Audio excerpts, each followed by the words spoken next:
ఏదైతేనే నువ్వు ఫైనల్ రౌండ్లోకి వచ్చావు. దాని మీద ఫోకస్ చేయి. ఫైనల్ రౌండ్లో కూడా నువ్వే విన్ అవ్వాలి.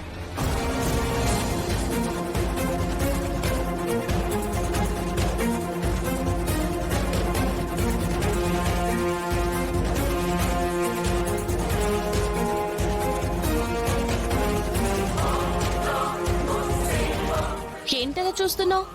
నీకింకా డౌట్ పోలేదా? నాకేం డౌట్ లేదులే.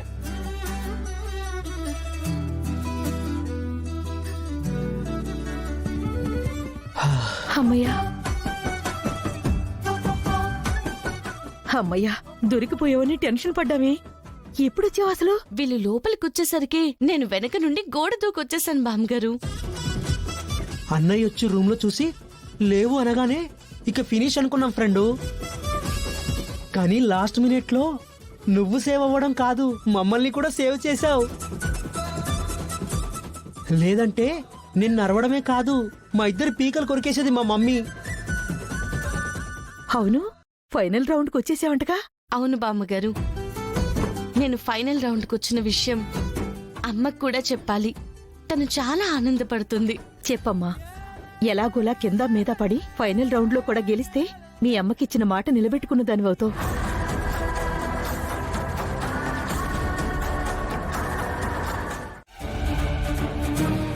గెలిచినప్పుడు చూద్దాము అంటే ఏ తను గెలవదు అనుకుంటున్నావా? అసలు నువ్వు పోటీలోనే లేవే. ఆ విషయాన్ని మర్చిపోతున్నట్టున్నావు. ఏమైంది? ఆహా, ఏం లేదు చరణ్. మన భువన ఎంతో కష్టపడి పాట పాడి కాంపిటీషన్ లో ఫైనల్ రౌండ్కి వచ్చింది కదా. అప్పుడు ఎంత హుషారుగా ఉండాలి, కానీ తనలో ఎక్కడా ఆ హుషారే కనిపించట్లేదు. ఏదో పోగొట్టుకున్నట్టు, దెబ్బ తిన్నట్టు, ఏదో భయం కనబడుతుంది. ఫైనల్ రౌండ్ లోకి వచ్చింది కాబట్టి టెన్షన్ ఎక్కువగా ఉంటుంది. అందులో ఎలాగైనా గెలవాలనే ఆ తపన, ఆ టెన్షన్ మొహంలో ఉంటుంది. ఆనందం ఎక్కడి నుంచి వస్తుంది?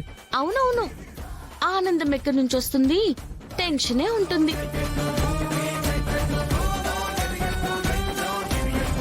రెండు రౌండ్లంటే ఎలాగో గట్టెక్కేసి వచ్చేసావు. ఫైనల్ రౌండ్ లో కొంచెం జాగ్రత్తగా చూసుకో.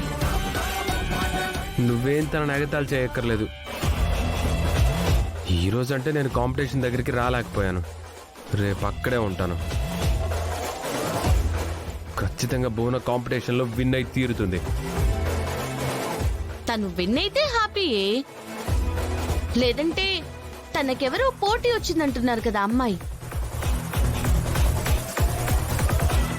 ఆ అమ్మాయి విన్ అయితేనే problem. Anyway, all the best Bhuvana. Hello, నేనే నిన్ను చంపడానికి రాలేదు, నీ మీద పడాలని పడలేదు, నిన్ను సేవ్ చేయడానికి వచ్చాను. నువ్వేంటమ్మా నన్ను సేవ్ చేసేది?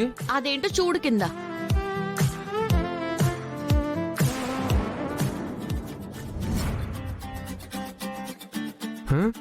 గ్లాస్ పగల కొట్టేశావా? బుద్ధి లేదా నీకు? కళ్ళు కనపడవా నీకు? దీన్నే ఓవర్ యాక్షన్ అంటారు. గ్లాస్ పగలగొట్టింది నేను కాదు, తమరు. నేనా? అవును, నేనేదో క్యాజువల్ గా తిరుగుతున్నాను, నువ్వే గాల్లో చూసుకుంటూ ఆలోచించుకుంటూ అటూ ఇటూ తిరిగేస్తున్నావు పిల్లి తిరిగినట్టు. కొంచెం ఉంటే ఈ గాజు పెంకు మీద కాలేసేవాడివి. ఇంత లోతు దిగేది. దెబ్బతో బ్లడ్ ఫౌంటైన్ తన్నినట్టు బయటికి తన్నేది. కట్ చేస్తే అంబులెన్స్ సైరను, హాస్పిటల్ బెడ్ మీద నువ్వు.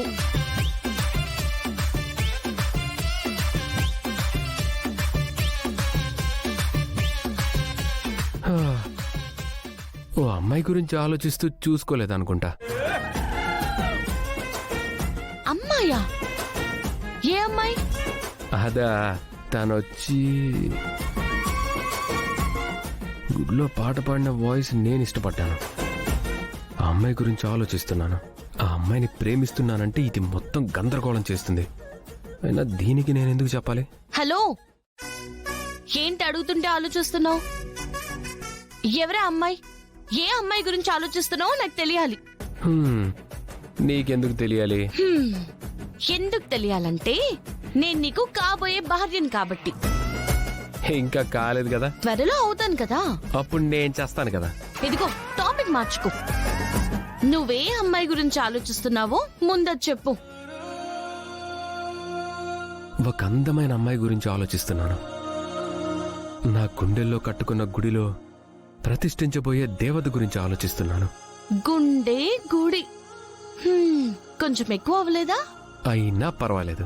గుడి ఓపెనింగ్ అయిందా? లేదు, ఆ దేవతతోనే ఓపెనింగ్ చేయించి ఆ గుడిలో కూర్చోబెడతాను. అప్పుడు దాన్ని నిన్ను కలిపి తంతాను. ఎదుగో నీకు నాకు నిశ్చితార్థం అయిపోయింది. త్వరలో పెళ్లి కూడా జరగబోతుంది. నువ్వేదో ఊహల్లో ఊహించుకుంటూ కలలో సుందరి లైవ్ లో అప్పలమ్మ అని దేని గురించో మాట్లాడవనుకో ఊరుకొని చెప్తున్నాను. ఈ జన్మకి నువ్వు నా వాడివి. నేను నీకు ఫిక్స్, నువ్వు నాకు ఫిక్స్ అయిపో. అంతే. వెళ్ళ బయటికి. ఏయ్, నా రూమ్ లో నుంచి నన్ను వెళ్ళిపోమంటున్నావేంటి? హా? ఈ పగిలిపోయిన ముక్కలు నువ్వు ఊడ్చుకుంటావా? నా వల్ల కాదు. అందుకే నేను ఊడుస్తాను. వెళ్ళు.